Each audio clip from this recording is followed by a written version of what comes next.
nandito kami ni Doc Jan Chong sa Task Force Kasanag dito sa Congress.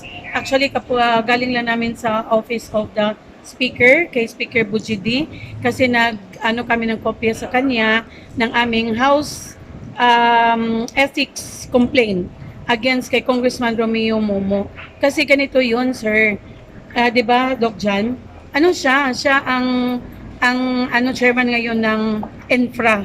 Tapos meron naman kaming na-file na cases doon sa Ombudsman Plunder, tsaka meron kaming mga SEC registration, mga documents na siya ay may conflict of interest. Kasi dapat kasi sa pag ikaw ay sitting congressman, incumbent, hindi ka pwedeng merong tawag dito, merong conflict of interest, di ba, Doc Jan? Yes, Sir Jan. Kasi illegal.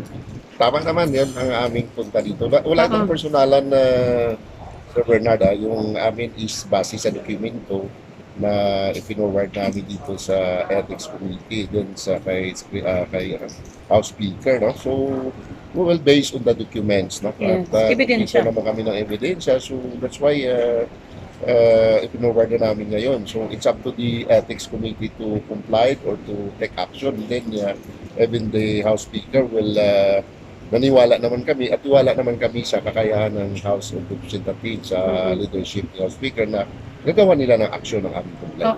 Anyway, pasasagutin naman siya may due process. Ang amin lang is kung hindi po kami a-action, hindi malalaman ng House of Representatives na si Congressman Romeo Salazar Momo Sr. ay may conflict of interest kasi board member po siya, board of director po siya ng Surigao Sorte Corporation, family corporation niya. Noong 2019 na CWS congressman siya at saka 2022 na siya ay district congressman. Sabi niya nagregister siya pero family corporation. So ang ethics na ang bahala at saka si speaker. Thank you. Maraming salamat.